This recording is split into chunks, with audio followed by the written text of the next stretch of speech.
but this time is different. Will Portland leaders bend to the pressure and back off its reputation as a haven for liberal policies? We'll get into it. Welcome to the podcast. I'm OPB Politics reporter Bryce Dole. And I'm OPB Portland City Government reporter Alex Zielinski. And before we get into it, a note that we are live on opb.org and on OPB's YouTube page. If you have any questions as we go, we can try and answer them during the taping. Thanks for joining us. And Alex, nice to see you. How are you? Doing well. Great to be here. Yeah. Let's start with the most recent news. Last week, Mayor Keith Wilson made a decision about how Portland was going to address Trump's executive order regarding diversity, equity, and inclusion. Tell us where the mayor landed.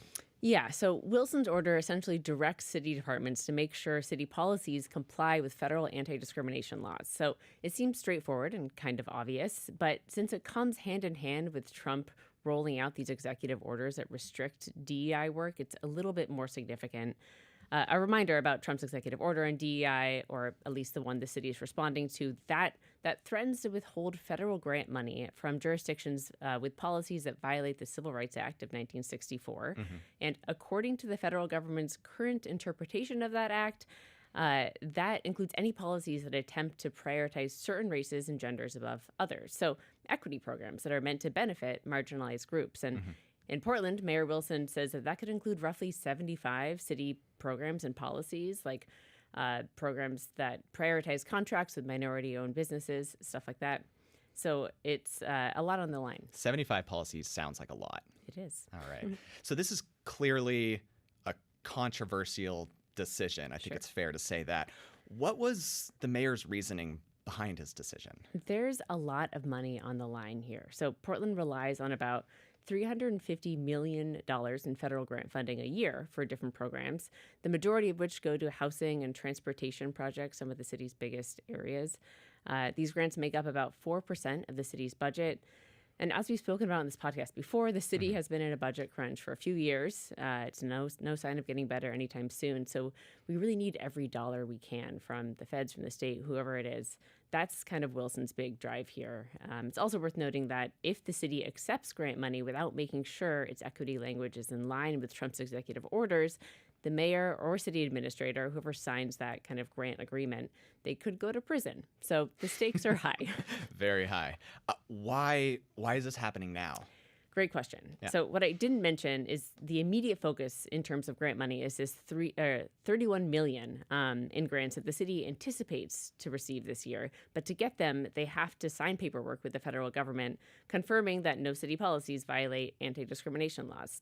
And the deadline for that signing is early this month. I think we might have passed it. Mm-hmm. So they didn't have much time to wait. This is particularly why the mayor made the ruling through an executive order to change the wording here. Instead of going through city council, he can act a lot faster. One other thing related to timing, something that's got a little bit lost in this conversation, is that the fact that the city has already joined a lawsuit challenging the constitutionality of this executive order. But that remains tied up in court as the grant deadline comes and goes, so who knows how long it could take to resolve. So Wilson thought it was important to respond now and then continue fighting down the line. And is that a joint lawsuit with other cities? Yeah, there's a long list of other jurisdictions that are part of that. Got it. And how are people reacting so far to the mayor's decision? Yeah, so, most city councilors seem to agree with Wilson's logic. They argue that without the federal money, the city could be letting down marginalized people even more than changing policy language around equity. I spoke with the ACLU of Oregon director Sandy Chung, who helped advise the mayor on this decision, and she made an interesting point. She said that cities are always responsible for aligning policies with federal laws, like the Civil Rights Law. What makes these tweaks that, they should be done whether or not Trump is in office, that this is just what a city should be doing. And that's kind of the tack that the mayor took. Got it. But this is also Portland that we're talking about, so there must be plenty of people who are displeased. Oh, yeah. There are certainly a number of progressive groups and people that aren't happy with this choice. They say it's capitulating to Trump. One city councilor, Loretta Smith, has come out strongly against the order, saying that the city shouldn't comply with these anti-DEI orders in advance of any real punishment, that, it should wait until it's penalized from the White House before acting, and then maybe challenge those penalties in court. And earlier this week, we also saw that the local NAACP chapter sent a letter to Mayor Wilson condemning the order, kind of in line with what Councilor Smith is saying the city is sacrificing its values to benefit Trump. So a lot of people aren't thrilled. And I kind of wonder, like, how Portland at this moment compares to other jurisdictions. How have other cities and local government leaders in other parts of this region, how have they responded to the president's order? So Portland is a little behind other jurisdictions here. Really? Earlier this year, actually before Trump was even inaugurated, Clackamas County eliminated its Equity and Inclusion Office. Then the Deschutes County Board of Commissioners dissolved its DEI committee. Washington County voted to revise its equity policies, I think, last month. And on the other hand, Multnomah County Board of Commissioners joined Portland in the lawsuit that I mentioned earlier, and decided to do that instead of changing any equity-related language like Portland's doing. And I think within an hour of Mayor Wilson sharing the news of his executive order last week, Seattle Mayor Bruce Harrell announced that Seattle would also be suing the Trump administration over the constitutionality of the DEI order, and they aren't changing any wording either. So there's a range of responses. It's striking how all of this is kind of happening one after the other in seemingly a short time span. Yeah, I mean, I think money is driving a lot of these decisions. Yeah. Federal funding. But Wilson also made a point of saying that other jurisdictions have gone too far, right? Is that fair to say? I mean, how has he sought to differentiate what the city is doing here versus what other government entities have done so far? Yeah, he hasn't, I don't think he's called any of them out by name, but kind of with a wink, he has defended his decision by pointing at these other jurisdictions that have gone further than Portland, some of those counties that I mentioned. Ones that have eliminated entire DEI programs and erased any language related to DEI. That's not what's happening in Portland. They aren't doing a control F for, diversity, equity, inclusion, trying to erase all of those. It's more reshaping some of these policies to make sure they seem like they're not specifically trying to benefit a certain race or gender. And Wilson saying, look, we are not the same. We're just doing our part to follow federal law in hopes of getting some federal funding. And if we can just kind of take a step back here and just look at the city generally, this is just one example, obviously, of how the city is choosing to respond to policies from the Trump administration. The city has also been, facing raids by federal immigration enforcement and lawsuits stemming from its policies as a sanctuary city. So far, help me understand how you have seen the city positioning itself in response to the federal government and the president's second term. Yeah, I'd say the biggest response is in relation to what you mentioned, immigration policies. A few weeks ago in the podcast, we talked about the alarming number of people being swept up in ICE raids in the Pacific Northwest, and opposing those actions is front and center of the minds of Portlanders and people representing them. So not long after Trump entered office, he issued an executive order. He issued a ton of executive orders, right. But one of them... It's hard to keep track. Was threatening to withhold federal funds to sanctuary cities, so cities that refuse to collaborate with federal immigration officials. That includes Portland. In February, Portland joined a lawsuit against the Trump administration regarding this policy. That's really kind of the most front and center response we've seen to Trump tactics from the mayor's office until this equity language thing came up. But at city council, there's a lot more going on. For months, activists have been coming to City Hall demanding the city revoke a permit that allows ICE to use its building in South Portland for detention purposes. It's not a detention center. It's more of kind of an office building, but they do have detention holding cells. And so folks are kind of focusing on that building as a way to push back on ICE in general. And it's cracked open kind of an interesting dialogue in city council where even the more progressive people on council, the folks who are really staunch opponents of ICE, they're saying that closing this office might be misguided, that it means closing down access to a place that is critical for people trying to gain citizenship and go to appointments there. And that if someone is arrested by ICE, they'd be sent an hour north to Tacoma, which is a detention center with a pretty bad reputation. And it's also harder to reach by local lawyers and family. So councilors are still weighing about different ways to sanction ICE without making it harder for locals to access immigration services. Separate from City Hall, there've been protests on and off outside the ICE facility. And that's caught the administration's eye. Last month, the White House border czar, Tom Homan, threatened to come into Portland in an attempt to double down on the protests. And days later, we saw a blog post from Department of Homeland Security that shared images of the protests suggesting the building was under siege. So, worth noting also, earlier this week, Portland showed up on a list put up by the DOJ of counties and states that it plans to possibly sue because of their sanctuary city rules. So Portland is very much on their radar. Wow. And I also recall there was a scene towards the end of your recent story where city leaders were speaking to people out in the atrium at City Hall. Can you describe like a little bit about what happened there? Yeah, I mean, that was a moment where folks were disrupting a city council meeting, demanding that city council, hey, why are you guys still allowing ICE to operate here? We don't understand. Instead of, normally in City Hall, disruptors would be kind of kicked out and city council might go into a closed door session. But instead, a couple city councilors said, hey, let's go stand out in the atrium outside city council chambers and chat about this. And like, I want to hear your concerns and talk back. And that was, remarkable as someone who follows City Hall and has been in these meetings for a long time. You don't normally see that kind of attention given to folks who come in and disrupt council meetings. But it shows how much councilors truly care about showing that they're trying to stand up and trying to listen to the concerns of city council or to residents, and that they want to respond. And the fine line that they have to navigate sure, too. Exactly. Right? And as we alluded to earlier, having to navigate these unexpected orders and policies from the Trump White House, it's not new to Portland. This is something that I know you've covered a lot over the years. We've been here before. Alex, take us back to the president's first term in 2017. I would love to. Bryce. How did Portland leaders push back against the administration then? Yeah, it's interesting to look back at that time because the first term felt pretty different at the start. We saw people like then Mayor Ted Wheeler eagerly criticizing Trump online, tagging him in posts, coming out loudly in opposition to some of his earlier policies, and you didn't see the kind of fear and hesitation that maybe is seen more in civic leaders now. And Wheeler's, he really got the administration's attention.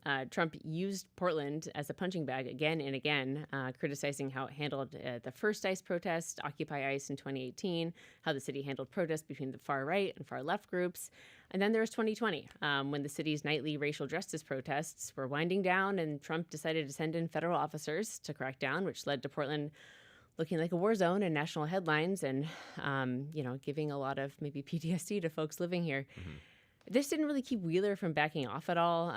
Actually, let's hear what that sounded like. In 2020, a pro-Trump demonstrator was fatally shot during a downtown protest, and Trump went off, threatening to come in and clean up the city if Wheeler didn't. And here's how Wheeler responded to that.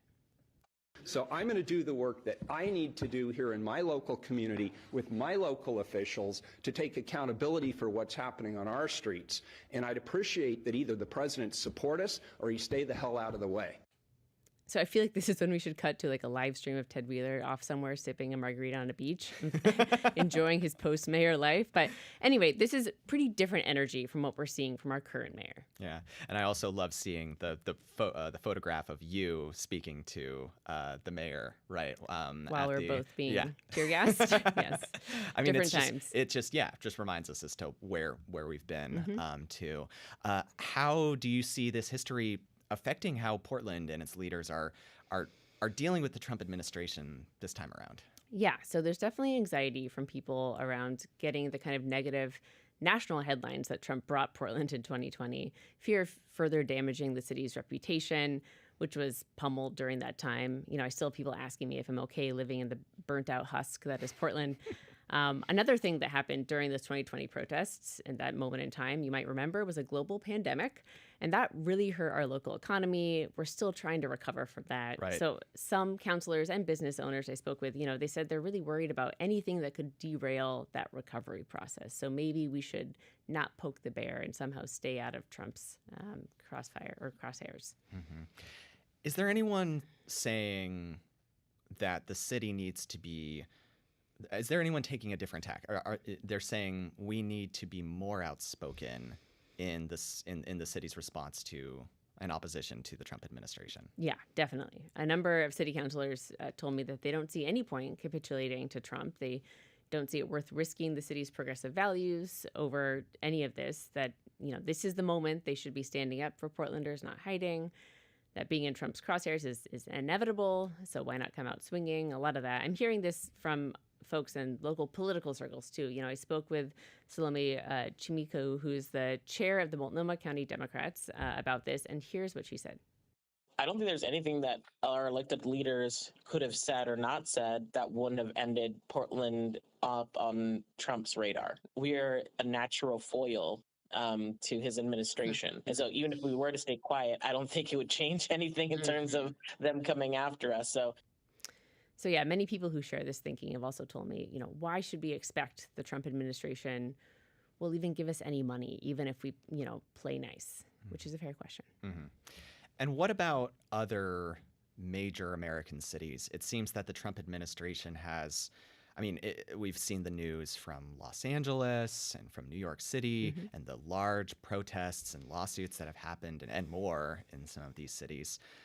Again, this has been in the news a lot, but these cities have had somewhat different experiences, each of them.